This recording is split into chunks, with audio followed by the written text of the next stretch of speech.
Olá, tudo bom? Sejam bem-vindos ao Na Proa. Gente, toda quinta-feira a gente se encontra aqui no canal Vox e Mais para falar do podcast Na Proa, que fala de cultura e turismo. Eu sou Fábio Barbosa e hoje estou recebendo Elisângela Desencourt e George Pisa, grandes amigos do Teatro Santareno e pessoas que produzem cultura ao longo de sua vida. Elisângela aí, se o Jorge me permite apresentá-la primeiro, tem um histórico de fazer parte não só da minha vida, mas como de dezenas de outros fazedores, de produtores, de jornalistas. Elisângela, fala um pouquinho sobre você, sobre a tua carreira e sobre estar hoje na proa nessa conversa animada aqui com a gente. A proa, vamos rio acima, rio abaixo, esse rio é a nossa rua, o teatro é o nosso fazer, e como fazedores de cultura, a gente está numa... Esse ano faz 50 anos de idade, queria registrar, e desses 50 anos são praticamente 40 anos dedicados ao teatro, né? E nesse período todo, vale a pena ressaltar que a gente começou no teatro de igreja, né? A gente conversava ainda agora nos bastidores, esse teatro da década de 80, que é aquele teatro que começava nas paróquias, aquele teatro sacro, e depois a gente passou para aquele teatro mais Nelson Rodrigues, Plínio Marcos, tentando realmente mostrar o lado obscuro dos bairros, da sociedade, dos guetos, e a coisa foi caminhando e aí a gente, dentro institucionalmente falando, já na década de 90, comecei dentro da instituição SESC, um projeto que era do SESC, que era o SESC em Cena. Ficamos 10 anos no SESC em Cena. Saudade do Sesc em Cena. Ele é do SESC em Cena. O Fábio, antes de ser jornalista, ele é ator, né? E foi ator do SESC em Cena, assim. A gente tem essa relação, essa memória afetiva com o teatro, com o Sesc em Cena, assim como outros artistas que ele falou. E depois do Sesc em Cena surgiu o Olho d'Água, que você sente, sentimos aquele desejo de fazer um trabalho fora da instituição, né? Mais autoral, mais pessoal. Buscamos dentro da dramaturgia, alguém que já trabalhava, que já tinha trabalhos prontos. A gente começou por aí. E já depois de 2001, a gente já começou um trabalho mais autoral, buscando trabalhar dentro da pesquisa, montagens de espetáculos onde a gente sentia a necessidade de mostrar as nossas raízes culturais da Amazônia, do estado do Pará, Santarém. E hoje, o Olho d'Água, né, tem esse acervo de espetáculos, mas essa trajetória, essa história é muito legal, muito, muito, muito pai d'égua. E Jorge Pisa, fala um pouquinho pra gente. Jorge também participou do Sesc, não, né? Não chegou a participar. Não tive essa oportunidade. Acho que quando você era adolescente já estava concluindo ali a etapa do Sesc em Cena, mas o Sesc ele foi, de fato, um divisor de águas na vida, na carreira de muita gente, como nós falávamos também nos bastidores. Existe uma lacuna hoje no teatro infantil em Santarém, que era preenchida pelo Sesc, e isso tem um impacto na formação de público, né? As crianças que assistiam o Sesc em Cena eram os adolescentes que futuramente estavam se inscrevendo para o Sesc em Cena ou estavam no canto coral que o Sesc tinha naquela época, né? E tinha uma formação também que não era além do teatro, né? E aí, fala pra gente, Jorge, como é que surge o teatro na tua vida e como é que você começa a trilhar essa carreira que hoje aí está consolidada, você com espetáculos, participando de apresentações a nível nacional, participando de propagandas, né? Isso é muito legal, a gente vê atores, artistas locais ganhando destaque na TV, na produção de comerciais, coisa que a gente viu bem raras vezes ao longo dessas décadas aí. Então, não diferente de você, Fábio, obrigado pela oportunidade, pelo convite. Essa mulher também, ela é a causadora de tudo que aconteceu na minha vida. Eu já falei isso pra ela, tá registrado pra ela e pro Helder. Realmente, há 16 anos atrás, provavelmente, que é o tempo que eu olhei as Bondosas Mulheres Choradoras e falei assim, eu quero fazer teatro, né? Mas comecei na Paixão de Cristo, lá na Paróquia de Aparecida. A minha base foi essa, né, com Maurício Moisés, que era formado em arte cênica, que era da Bahia, veio pra cá e passou esse conhecimento pra gente. E depois, em 2013, eu fui no Rio para ver a vinda do Papa na Jornada Mundial da Juventude. Foi quando eu tive o prazer de assistir minha mãe uma peça. E eu me apaixonei pela literatura do Paulo, mas até então, como a gente conversava nos bastidores, eu não me via como comédia, né, comediante e tal. Vim pra Santarém e aí fui assistir as 10 mais do Cortes. Eu falei assim, gente, não, eu quero isso. E foi quando eu comecei toda essa trajetória de vir hoje para se tornar o que é a Norminha, né? Como o próprio Paulo Gustavo falava, tua garota tá psicopata, que eu fui atrás dele 2 vezes. Em Recife, 2014, na turnê 220 volts, né, a peça. E em 2017 a gente teve o reencontro em Manaus. Mas as minhas referências sempre foram, né? Como eu. Ela sabe que é verdade, eu falo, né? Eu quero ser igual vocês um dia, né? Mas eu sei que eu tô longe, porque 30, Claro que não. 40 anos de teatro, né? É muita história. É muita história, mas sempre ouvi falar do Sesc, né? Também do teatro que tinha lá no São Francisco. A minha vontade de entrar lá no São Francisco na época era por causa do Projeto Sol, né? Que tinha lá também. Mas graças a Deus, as pessoas que passaram pela minha vida, elas conseguiram me passar um pouco dessas técnicas, né? Tanto que quando eu cheguei no Rio, com toda a sinceridade para vocês, eu falei assim, eu quero fazer curso aqui, eu quero conhecer gente aqui para realmente ver, né? Porque eu criei, infelizmente ou felizmente, uma teoria assim, eu acho que o povo que vai nos assistir aqui falou que é legal porque é amigo, é conhecido e tal, que talvez isso lá fora, como é que é? Foi feedback, né? Foi quando eu consegui uma pauta para apresentar o Exagero Total na Barra da Tijuca, através da Rô Santana, né, do Jesus Borges, que são pessoas do teatro que me abraçaram lá, me ajudaram muito. Beijo também pro Daniel Barcelos, que foi meu professor de comédia. E eles me deram esse retorno, né? E foi muito legal. E um puxão de orelha que até comentei no Festival de Solos, que eles, na turma de 30, eles falaram, Jorge, que legal, agora mostra pra gente algo do Pará. E aí vem a importância da gente valorizar a nossa cultura, né? E aí eu fiquei... Cri, cri. Ele falou, poxa, se você que é do Pará não falar do Pará, né? Você se preocupou muito em estudar uma literatura do Sudeste, uma literatura de um outro ator, de uma outra região. E agora você está aqui nessa região, e por que você não trouxe algo? E aí veio o dever de casa, que inclusive eu quero mandar um beijo pro Diego Alano, que ele que tá me ajudando, provavelmente logo a gente já vai ter um texto de uma paraense, né, e dar essa, e quem melhor do que Diego Alano, o Papo estiver para me ajudar nessa questão.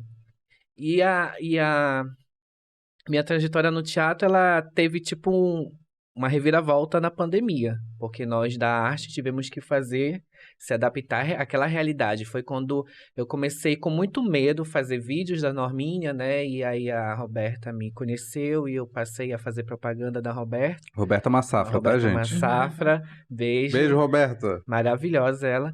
E foi quando quando vi a Norminha já estava fazendo propagandas, e aí eu já fui criando público, porque até então, eu acho que eu vou pegar um coió aqui com certeza do Fábio, eu não gostava de redes sociais, né? E eu usava a desculpa, não, a gente que é do palco, a gente... Mas só que chegou realmente esse momento que a gente teve que ir para as plataformas digitais, né? Que foi inevitável. Mas se eu tivesse esse gostinho um pouco mais, como outras pessoas têm, provavelmente tinha muito mais seguidores. Mas uma coisa que você falou, a gente conversando nos bastidores, é verdade, que antigamente a gente tinha que praticamente porta a porta para vender ingresso, né? Tinha que ir na televisão e tal, para encher a casa. E hoje as plataformas digitais já nos ajudam, né? Hoje, por exemplo, graças a Deus, eu não tenho muita dificuldade de vender os ingressos nos meus espetáculos, por exemplo, né? Então, isso todo mal vem para um bem, né? A pandemia, felizmente ou infelizmente, nos ajudou enquanto atores dessa comunicação mais direta com o nosso público. Para você que tá em casa assistindo a gente, a pessoa acha que o ator, ele naturalmente está habilitado para as redes sociais. Nem sempre, né? Nós falávamos também nos bastidores o quanto nós somos, de alguma maneira, conservadores e o quanto a gente quer fazer o nosso melhor. Então, o nosso melhor no vídeo é estar bem maquiado, é com o cabelo bem arrumado, é com um figurino muito interessante, adequado para aquilo. E aí a gente fica se prendendo por alguns preciosismos, né? Mas, na verdade, o que o público quer assistir, quer ver, é justamente isso, esses bastidores. E eu vejo hoje que os projetos culturais na área teatral ou em outras áreas, todos aqueles que eles conversam com as redes, mesmo ainda lá começando com 10, com 20, 30 seguidores, eles têm uma tendência de crescimento, porque as pessoas vão observar aquele processo e eles vão dizer assim, nossa, isso é um caminho. E aí, Elisângela, como que tá esse teu caminho para as redes? Eu vejo que você tem tentado postar, tem tentado dialogar, eu acho isso super bacana. Acho que, por exemplo, o Contos, Cantos e Encantos Amazônicos, para mim, é um dos melhores espetáculos referenciais de Amazônia. Acho que ele está no nível que poderia estar em qualquer praça, em qualquer teatro a nível nacional, ele faria sucesso. Mas eu sinto falta dele na rede. Eu queria ver ele na rede. Eu queria ver ele em stories, em reels ali, sabe? Para as pessoas terem Exatamente. acesso. Falta isso, falta esse direcionamento hoje, como a gente vem de um fazer teatral, né? Lá em que não existia nada disso, a gente ainda tem muita dificuldade, porque é muito fácil quando você contrata uma empresa, contrata uns profissionais para te ajudar a fazer isso, mas não é isso. Nós, enquanto artistas, a gente precisa ter isso na mão da gente. E é um empoderamento digital que a gente ainda não conseguiu alcançar. Porque para mim fica muito fácil. é, a gente vai fazer o espetáculo, ele está em uma plataforma digital, lá numa rede social, na íntegra. Mas a gente não tem essa habilidade de dizer, não, agora eu vou colocar os trechos, que é justamente para ir em outras redes, alcançar esse público e chamar ele para realmente ao teatro, a rede vizinha, e assim vai. Porque na época que a gente começou que eu comecei a fazer, na década de 80, inclusive, lembrei agora, nada a ver, mas tudo a ver. A primeira vez que eu pisei no palco foi a última, a primeira e a última vez que o meu parceiro de cena, ele pisou no palco. A gente estudava no Colégio do Amando, que foi o Marcos Brandão. Poucas pessoas sabem disso, que o Marcos, ele foi o meu primeiro parceiro de cena, e eu fui a única parceira de cena dele. Depois ele nunca mais fez teatro, acho que não. E depois ele nunca mais fez teatro, mas toda vez que a gente se encontra, a gente tem uma memória afetiva muito legal, porque lá a gente tinha umas oficinas, e uma coisa que dentro do teatro, a coisa ela não envelhece, são o processo. Aquele processo do laboratório, das oficinas de teatro. Até hoje a gente usa praticamente os mesmos exercícios. E a gente não consegue pegar essa coisa que é do nosso dia a dia, do nosso cotidiano, que está aí há décadas, passar para as redes sociais. Acho super Essa importante bagagem, né? passar tudo isso para as redes sociais. Eu falava essa semana com uma outra pessoa, dizer que tem como fazer isso, uma maneira mais midiática, para alcançar, digamos, a pessoa que está em casa, que quer fazer teatro, mas ela não quer sair de casa e ir a uma escola de teatro, ir a um instituto, a um centro que trabalha especificamente com aulas de teatro, e que, de repente, seria um viés para que essa pessoa ela pudesse receber essas aulas em casa, de repente fazer os exercícios, porque é diferente de outros segmentos, mas dá para fazer. A gente fica refletindo e vê que dá para fazer. Então, E com realmente, audiovisual isso fica ainda mais fica incrível, muito né? mais incrível. Olha, Elisângela esteve conosco no Puxirum Criativo, e aí eu traduzo aqui o agradecimento em nome de todos os nossos parceiros, nossos oficineiros.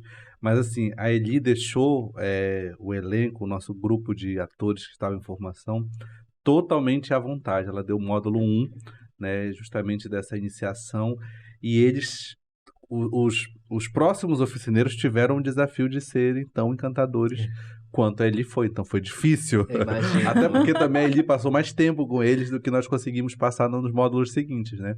Mas assim, eu percebi ali justamente isso, Eli, essa magia do fazer teatral, sabe, da oficina, o mesmo encanto que a gente teve lá no Sesc, lá em 2005, nos olhos daquela galera que estava fazendo oficina em 2022, né? O mesmo encanta mesmo, às vezes talvez até os mesmos exercícios, né, que foram Muitos passados. exercícios. E o quanto a receita ela permanece e ela ainda encanta. Ou seja, se a gente puder fazer mais projetos assim, chegar, como a gente também falava anteriormente, nas periferias, nos lugares mais distantes, nas comunidades, a gente pode fazer com que essas pessoas se encantem. E muita gente tem vontade de fazer teatro ou simplesmente tem vontade de botar para fora algumas coisas, né? Seja o exagero, seja o grito, seja o choro. E às vezes é a oportunidade de estar ali no teatro. E isso é terapêutico. E contem comigo, tá?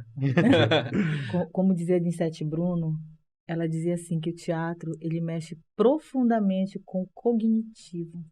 E aí, quando a gente vê essa criança, esse adolescente, que faz parte de uma oficina como essa, independentemente da classe social dessa criança, dessa pessoa, do nível de esclarecimento que ele tem e do acesso às coisas do mundo, o efeito é o mesmo nessa pessoa. E a gente acaba contribuindo com um profissional diferenciado no mercado de trabalho, mesmo que ele não seja ator. Não quero ser ator, Sim, né? é o que eu falava lá na Pastoral do Menor, né? Pra quem não sabe também, eu fui professor da Pastoral do Menor de Teatro por 8 anos. E uma das coisas que chegava os adolescentes e as crianças é dizendo assim, os meus pais, quando eu falava que eu queria ser ator, atriz, né, fazer teatro, falavam que isso nunca ia ser para mim, porque era uma realidade distante, e talvez tenha muita gente na periferia que tenha esse conceito, né, de que pisar no palco da Casa de Cultura, quando eu levei eles pro palco da Casa de Cultura para uma participação, eles choraram, porque eles viam aquilo, como eles falaram, é um palco consagrado, né? Só os melhores dos melhores fazem aqui. Eu falei, mas hoje vocês são esses melhores dos melhores. E justamente isso, tinha pais que chegavam lá, mas o que é que o meu filho vai ganhar com isso fazendo teatro? E enquanto tinha outros que chegavam forçado no curso e saiu amando, tinha outros que eram empurrados pelos pais, né? E tinha aqueles que, não, eu quero pai, eu quero mãe. Aí o pai e a mãe chegavam, professor, o que é que meu filho vai ganhar? Eu falei, ó, vai aprender a falar em público, vai se desenvolver como pessoa, vai ter mais empatia, porque o teatro, a arte, ela faz isso, né? Se a gente for parar para analisar todas as artes, provocam vivências, né? A gente passa a conviver mais com aquelas pessoas e a gente acaba criando vínculos. E a gente acaba conhecendo a história, a gente acaba se apegando, a gente acaba entendendo, se ajudando, né? Por exemplo, tem uma das coisas que eu falo muito no Faça é que as pessoas só vê o glamour, né? As luzes e tal, mas não sabem que a gente ralou, que a gente chorou, que a gente andou no sol, na chuva para conseguir ensaiar. Então essas vivências de bastidores, de ensaio, que torna a gente não só melhor atores, mas como melhor pessoas também no cotidiano. Então, na pastoral, tinha alunos do Mararu, Jaderlândia, que vinham de bicicleta, outras vezes vinham andando. Eu fiquei muito triste quando descobri que tinha um aluno que vinha uma semana andando. Aí eu falei com a coordenação da pastoral para ver como a gente podia ajudar. Aí começou a questão de ajudar na carteirinha, né? Que eu descobri que tinha como ajudar colocando crédito na carteirinha. Então isso facilitou muito. E eu acredito sempre, não é clichê, né, aquela frase de sempre, de nós artistas, mas a arte realmente ela transforma, ela ajuda, ela modifica. E hoje eu tenho 3 alunos que são da Pastoral, 2 no Rio de Janeiro, um em Minas Gerais, trabalhando, né? Uma é administradora também, e os outros 2 trabalham já com o próprio negócio, que eles são sócios de uma outra pessoa lá do Sudeste. Então isso é muito feliz para uma pessoa que era aqui da periferia, do Mararu, que eles eram, e o outro da Vigília. Tá hoje lá no Sudeste, isso não tem preço, São entendeu? oportunidades que vão sendo criadas e muitas vezes, Jorge, nós recebemos aí, Elisângela sabe disso, durante o processo do Puxirum Criativo, depoimentos de pessoas que estavam passando por um momento de depressão, por um momento de crise de ansiedade, porque a pandemia, ela botou tudo isso para fora, né? Antes a gente Sim, não falava dessas questões, hoje em dia a gente consegue falar disso tranquilamente. E muitos desses alunos, eles estavam passando por momentos assim, alguns com dificuldade em casa, com parentes doentes, e o teatro, eu acho que uma das melhores cenas foi quando, na parte da minha oficina, que foi de rede social, mas nós fizemos uma parte de relaxamento e de depoimentos, de sentir eles, né? E tanto a Elisângela como o Vitor, que ficaram bastante tempo com eles, o feedback foi: aqui tem umas joias que podem ser lapitadas, uma galera muito boa. Ou seja, o teatro ele salva, o teatro ele transforma vidas. E quando a gente aprende aqui no interior da Amazônia, às vezes a gente põe a dificuldade na nossa realidade, né? Que ela é diferenciada do resto do país, isso é um fato. Mas aqui a gente aprende a fazer teatro sendo produtor, Tudo. carregando as coisas, mexendo na iluminação, fazendo sonoplastia. Ou seja, tu sais de um grupo de teatro formado no contexto todo. Você sim, entende como funciona o teatro. E se outros lugares, George sabe, fez sim, curso aí fora, sabe que não é desse sim. jeito. Eu lembro ali quando eu fiz 3, 4 meses de tablado, que iria conciliar com a faculdade. Mas eu chegava lá, tava tudo lá. Sabe, o mapa de luz, o palco tava tudo pronto, a gente só chegava lá, a nosso trabalho era decorar texto na parte de texto e participar das oficinas, ou seja, era confortável.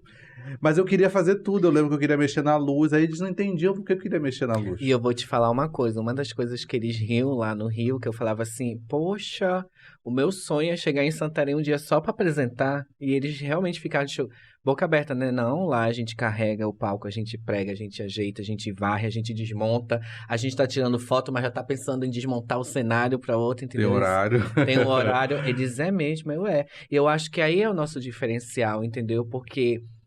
a gente não se torna, infelizmente, tem muitos artistas estrelas, né? Mas a gente não se torna esse tipo de artista, a gente sabe valorizar cada função e é muito legal. Mas é realmente isso que você falou, acontece, né? Do ator só atuar, do produtor só produzir. E detalhe, A quando gente é o verdadeiro se vira nos 30. é o Severino.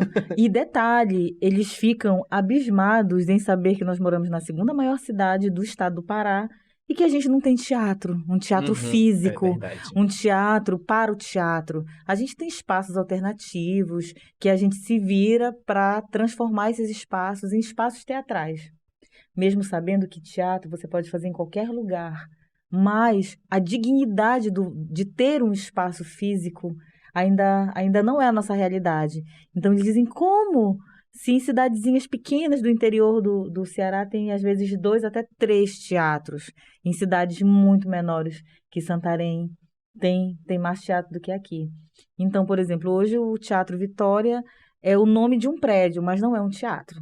A Casa da Cultura é um espaço maravilhoso, mas também é multiuso, não é um espaço que... uma curiosidade, a gente está agora com o festival e todos os prestadores de serviço de iluminação de Santarém, eles olham, não, a gente vai colocar a iluminação, mas não pode mexer. Como não pode mexer? Claro que tem que mexer. Para o teatro a gente tem que mexer todos os dias. Na sonoplastia, uma hora a mesa ela pode estar lá no fundo, mas dependendo do espetáculo, essa mesa ela tem que estar aqui pertinho. Dinâmico. É dinâmico, é orgânico, é algo que nunca será e nunca foi estático e ainda não é a nossa realidade. Por isso que a gente faz tudo, porque a gente precisa dar essa dinamicidade para o fazer teatral. Sim.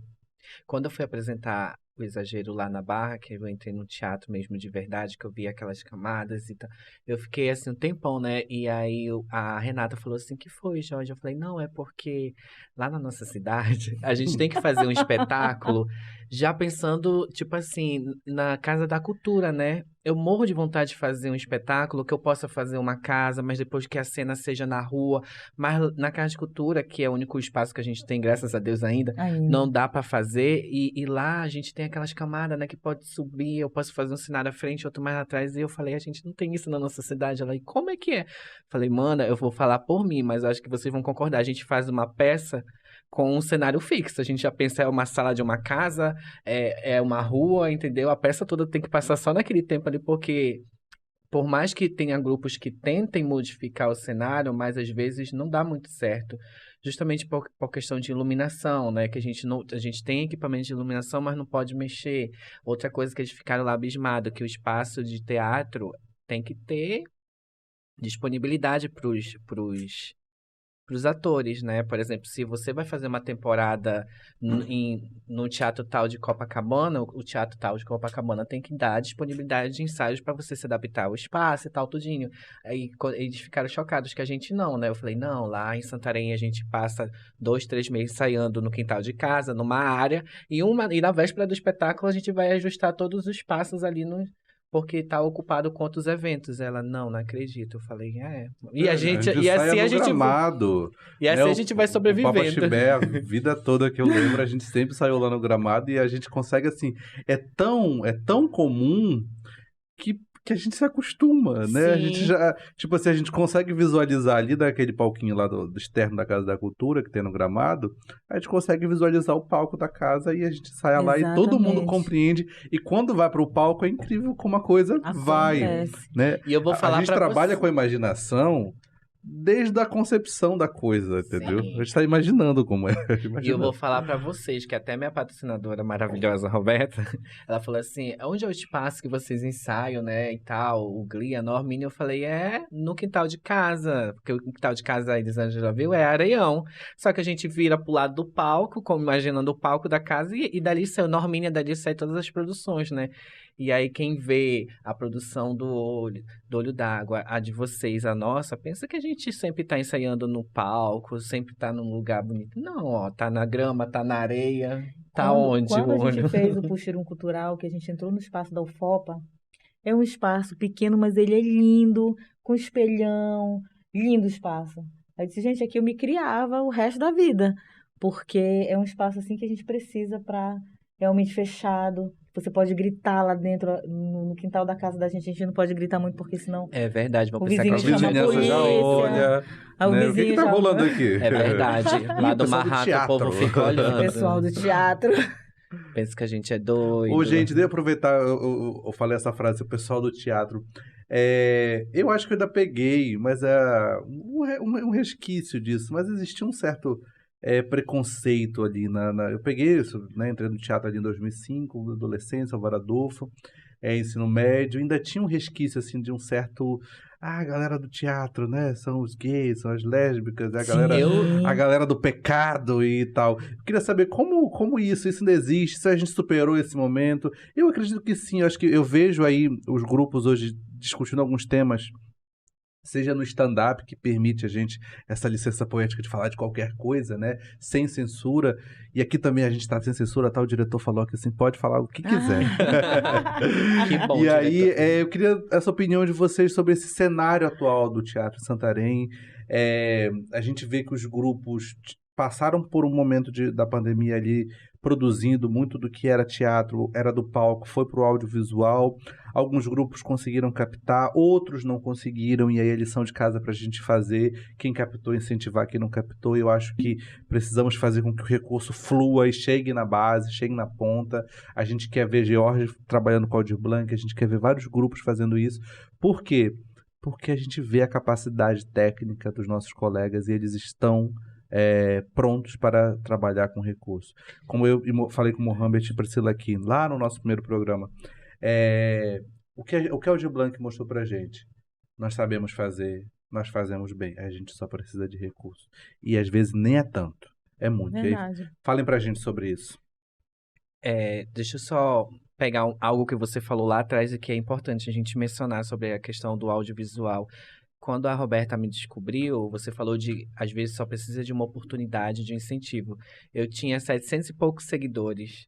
E aí ela optou, né, a questão de fazer, né, a questão da sala, reformou a sala pra Norminha fazer os vídeos, porque o primeiro vídeo que eu fiz pra ela foi justamente na loja. Ela queria na casa. Eu falei, mas minha casa não é adaptada, porque a Dona Hermínia é inspirada na Dona Hermínia, isso, aquilo.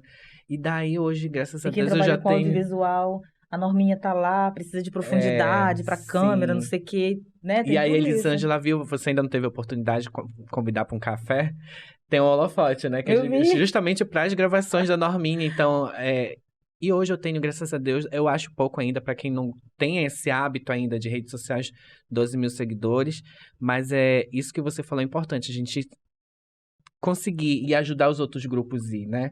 Em relação aos contos, já pensou fazer ali na praia algum trecho, né? Tipo assim, com aquele jogo de cena, ia ficar muito legal. Mas agora, indo lá pro que o Fábio perguntou, 2014 e 15 eu sofri, entre aspas, né, essa rejeição dos pais.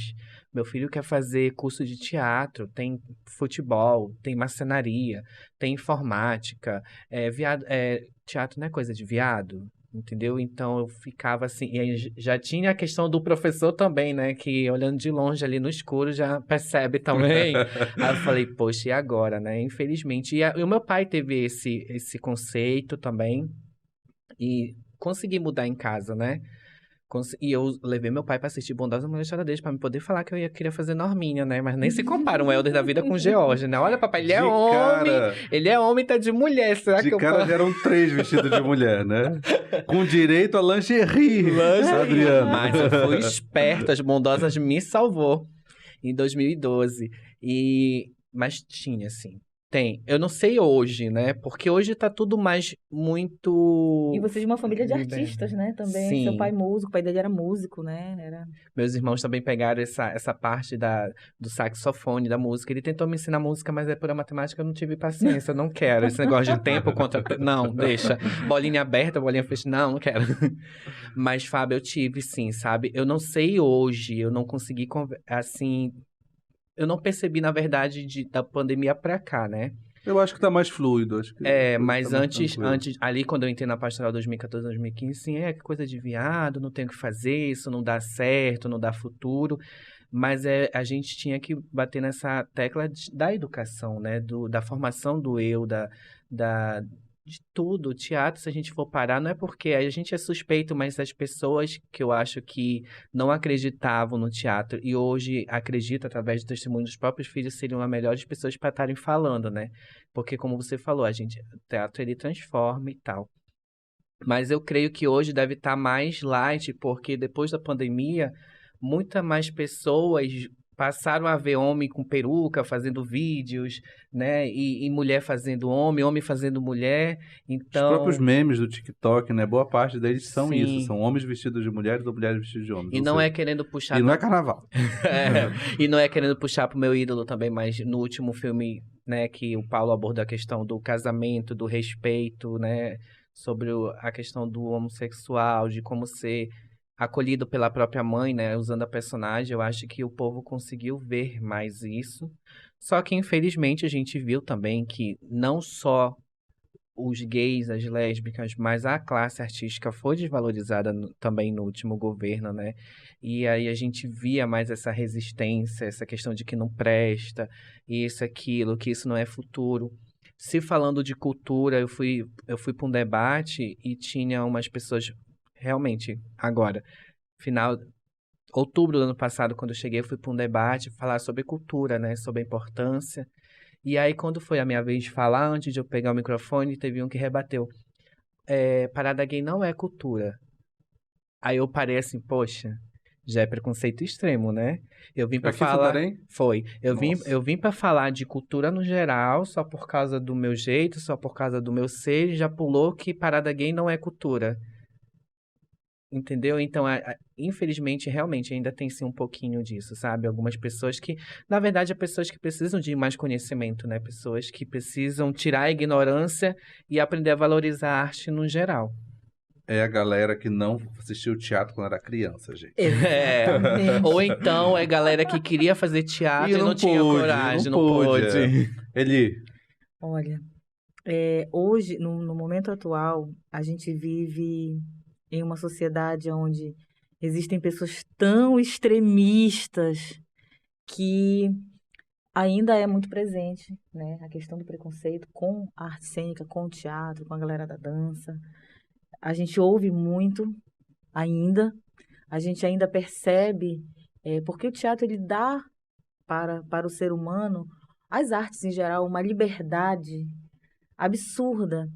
E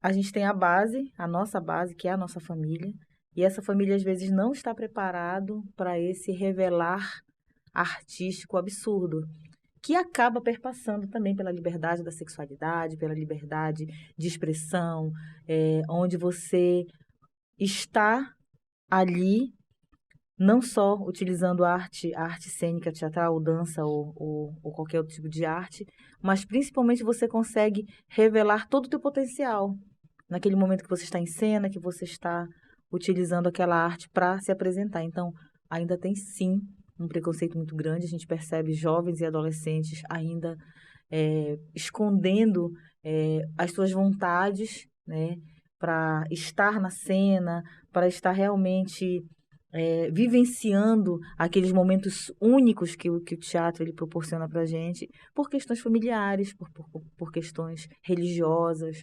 E eu não estou falando de espiritualidade, estou falando de religiosidade, que ainda realmente, dependendo de onde você nasceu, onde você mora, prende esse adolescente, esse jovem, essa criança a não fazer. Mas como a gente comentou ainda há pouco, e você falava, ainda está ainda a gente pode ver que é muito melhor do que há 10, 20 anos atrás.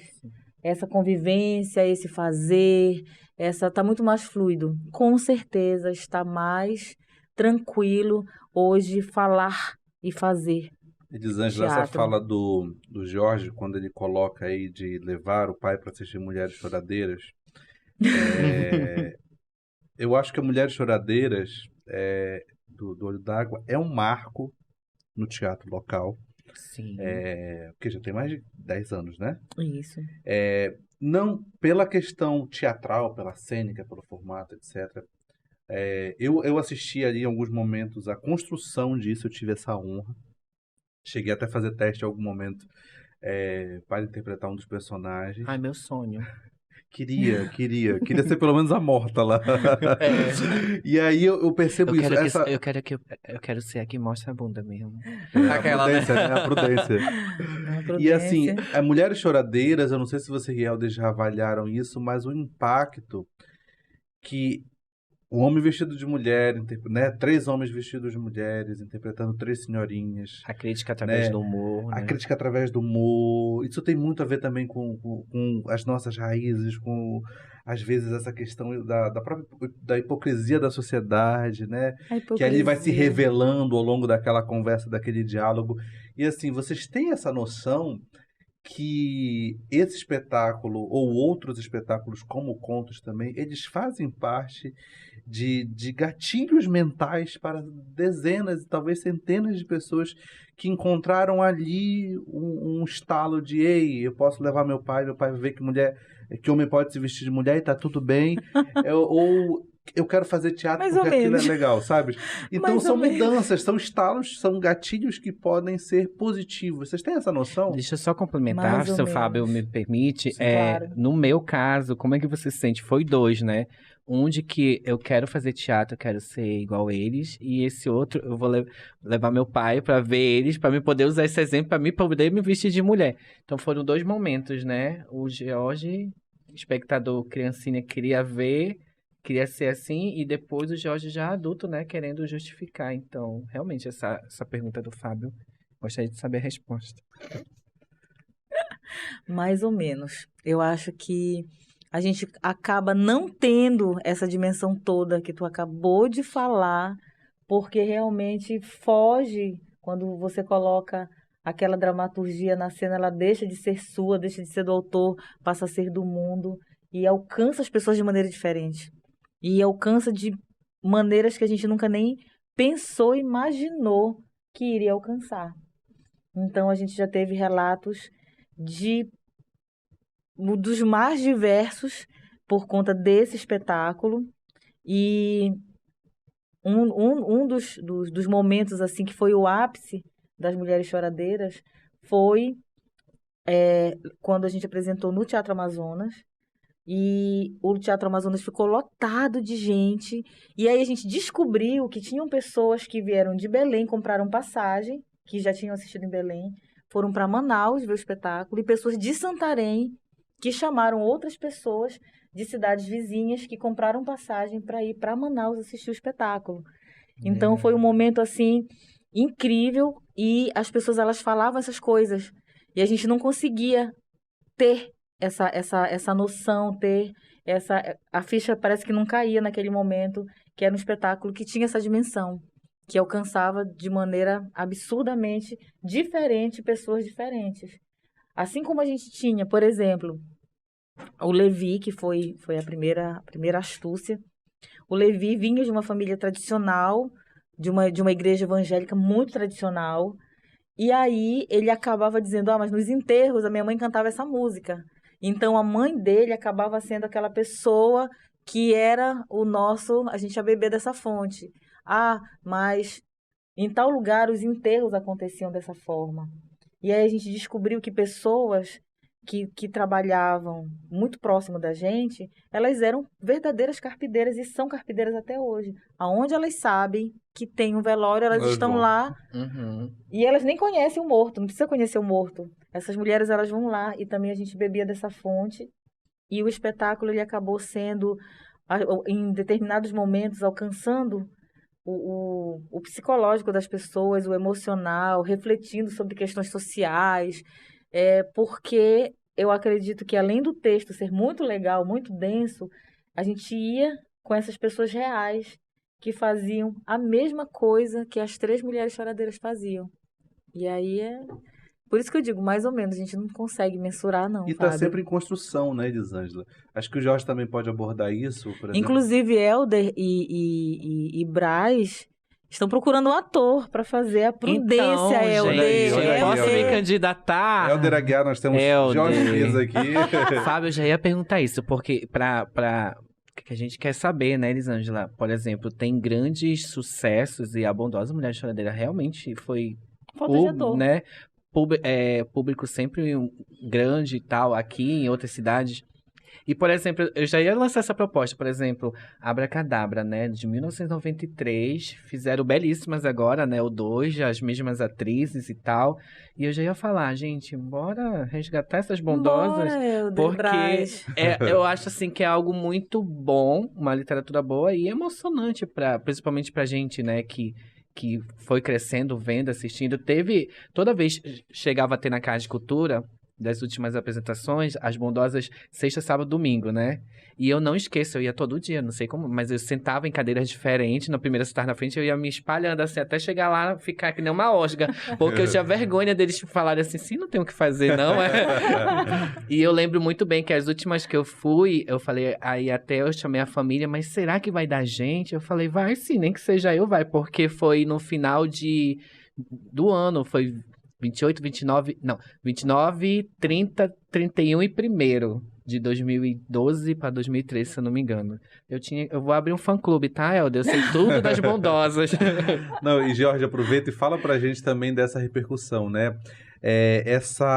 O Paulo Gustavo deixou um legado aí que pra mim é impressionante. Tudo que eu assisto dele, eu gosto muito dos filmes, eu gosto... Gente, a Senhora dos Absurdos, né? Tem alguns vídeos que eles são tão atuais, que parece que eles foram Sim. feitos assim, agorinha, parece que ele gravou agorinha, né? Nessas situações. E assim como o Jorge, existe Brasil afora vários atores que também bebem dessa fonte do Paulo Gustavo. Sim. Mas o George, quando traz isso para nossa região, ele também tem esse impacto na vida das pessoas, né? E eu vejo o seguinte, quando você vai ali no encontro, quando você tá no Rio de Janeiro, você foi a Niterói, se eu não me engano, Sim. né? Quando você leva caracterizado da personagem, você também tá levando uma mensagem que tem a ver com Paulo Gustavo, mas ela tem a ver com você, que é o artista, que é quem tá promovendo aquilo. E todo personagem é sempre um personagem único, né? Então eu queria que você falasse disso, dessa receptividade que você teve com o personagem, do próprio Paulo, tem autorização para fazer isso e como é que o público reage, como é o feedback das pessoas?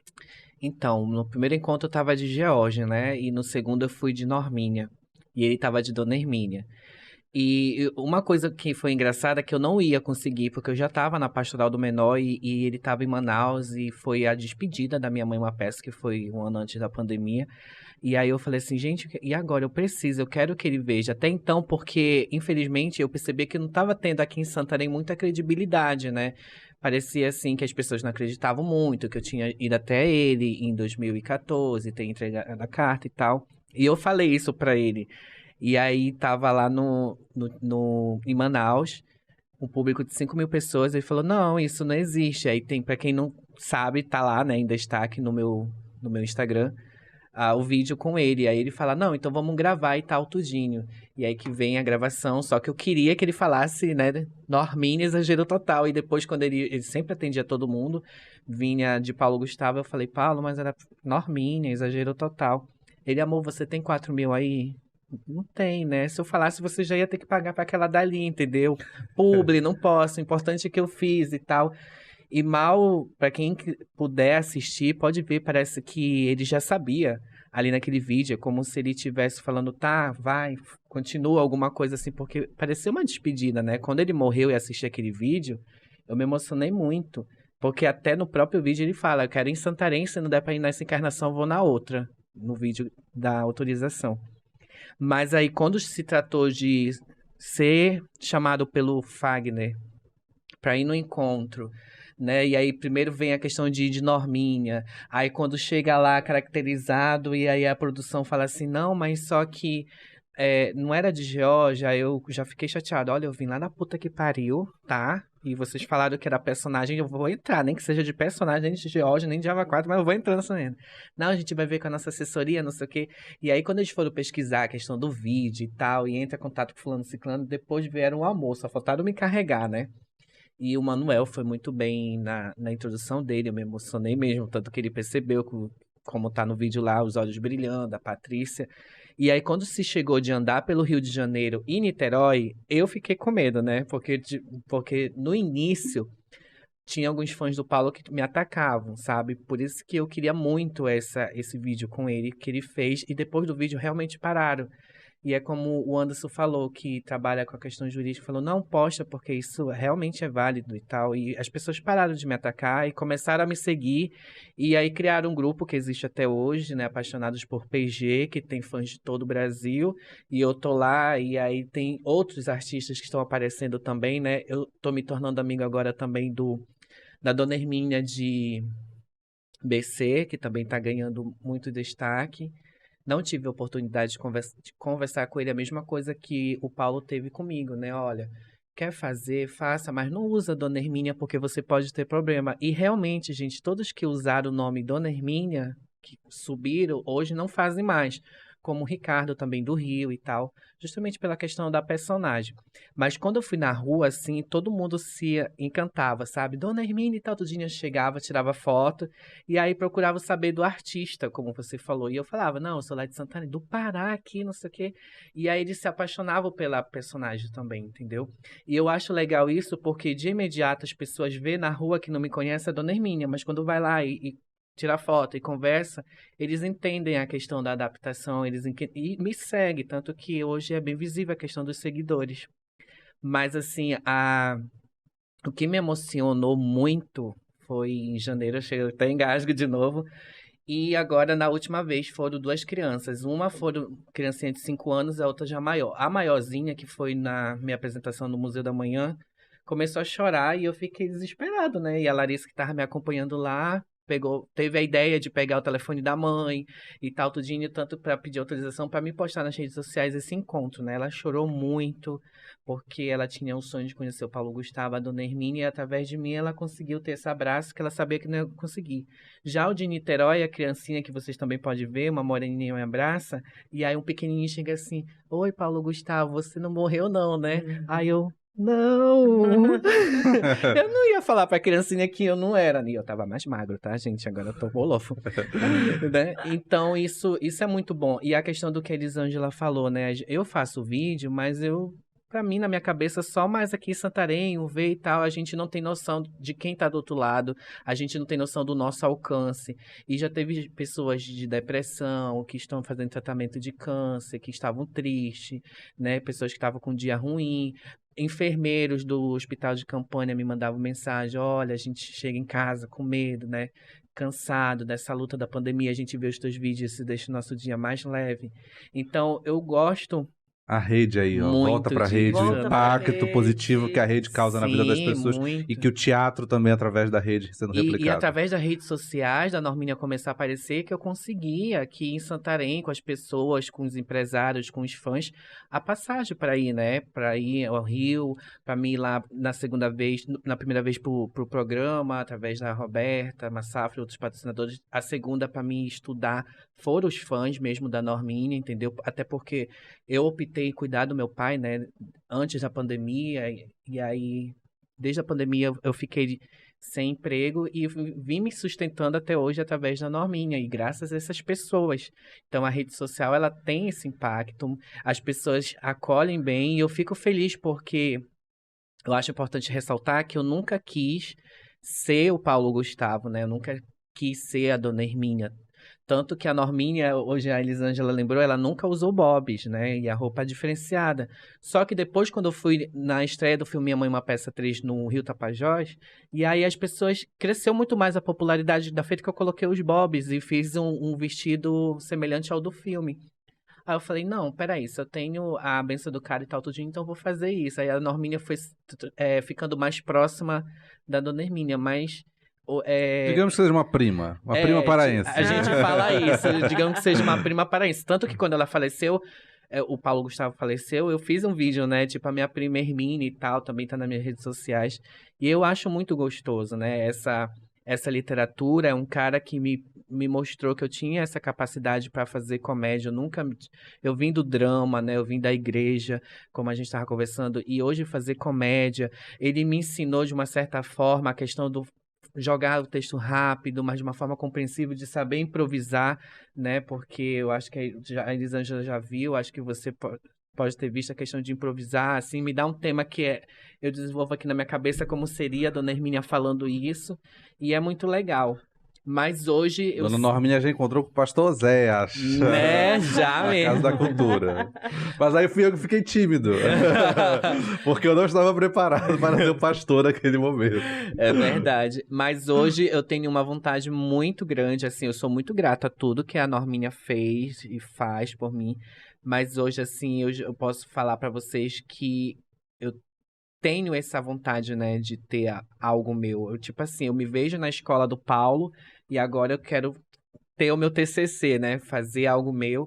E aí tava até o que a Elisângela toca sempre e outras pessoas que tem um carinho muito grande pela Adelaide, que é uma personagem que surgiu na pandemia, né, que eu trago essa questão muito assim, paraense, aquela questão assim de não denegrindo a imagem de ninguém, né? Adelaide é maravilhosa, gente. Mas assim, daquela que não é despreocupada. Eu gosto da Adelaide porque a essência dela, inicialmente, que eu tenho que desenvolver isso, ela é se a gente for olhar fora do padrão, mas que ela é super de boa com isso e ela se acha gostosa. Isso que eu acho legal da Adelaide, A entendeu? autoestima dela A autoestima é elevada. é elevada. Tanto que quando chamam ela de feia, ela fala doido. Mas é essa a referência. George também vai estar no Festival de Teatro do Tapajós também. Já aproveita entrando nessa pauta pra gente concluir o nosso assunto. Elisângela, fala pra gente o seguinte. Olho d'Água, né? Aí promovendo vários eventos. Promoveu os solos no ano passado. Agora temos esse festival que na semana que vem começa. Ou seja, a gente tem a possibilidade aí de ver artistas, não só artistas consagrados daqui da nossa região, como esse intercâmbio que é fundamental da gente conhecer outros espetáculos, outros atores, grupos de Belém, de Manaus, de Goiânia, e também essa possibilidade de fazer as oficinas que vai ter dentro da programação, né, que muito me honra estar participando também. Então fala pra gente dessa Olho d'Água que além dos palcos, agora dá palco para outros atores, como o Jorge, que vai também estar participando, e outros talentos aí de fora do nosso estado, da nossa região. Vou contar a história.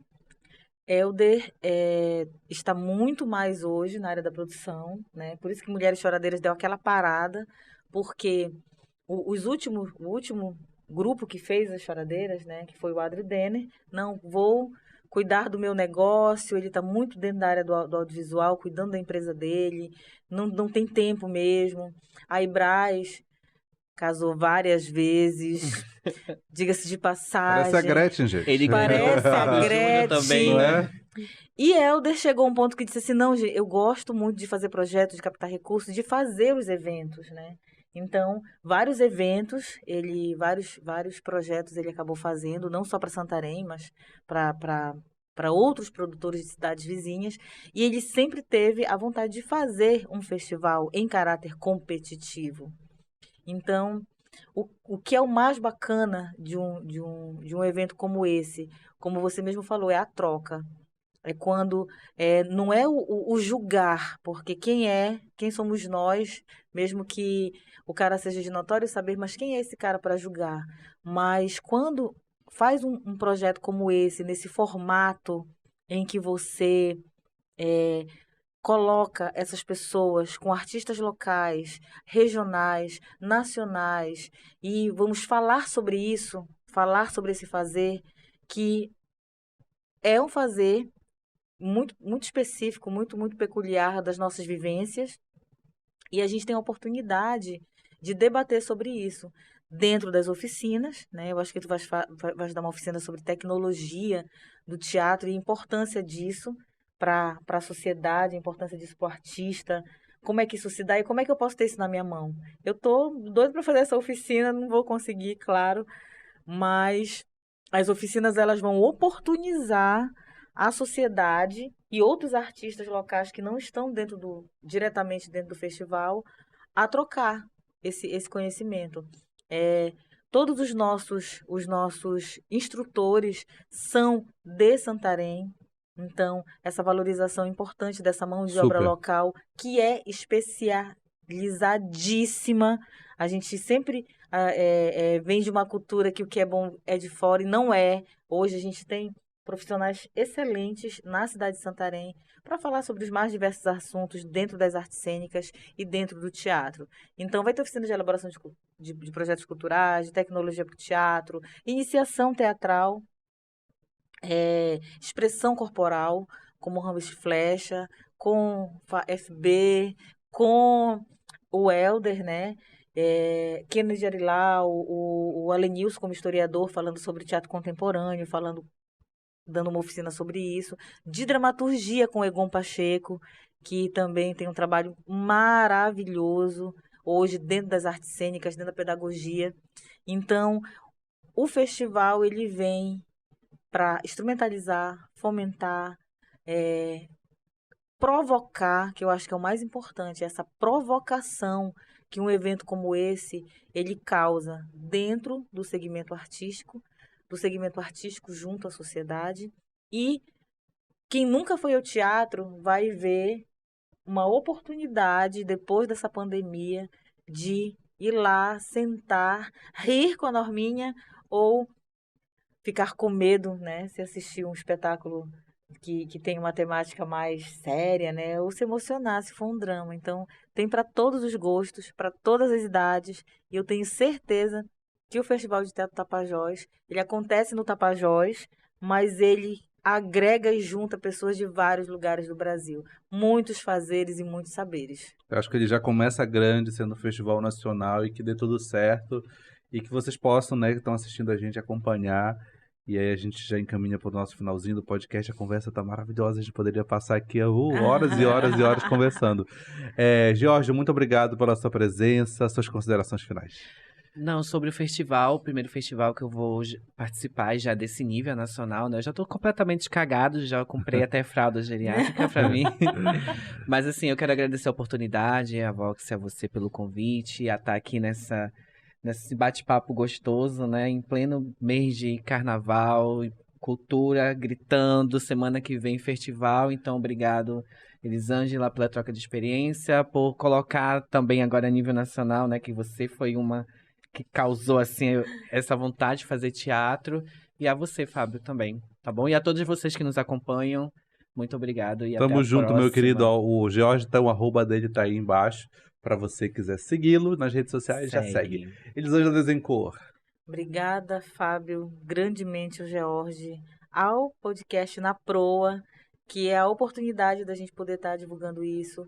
E vale a pena ressaltar que um festival como esse, ele só é possível por conta das leis de incentivo à cultura, de patrocinadores, a gente está sendo patrocinado pela Equatorial Energia do Pará, e outros parceiros muito importantes nesse processo.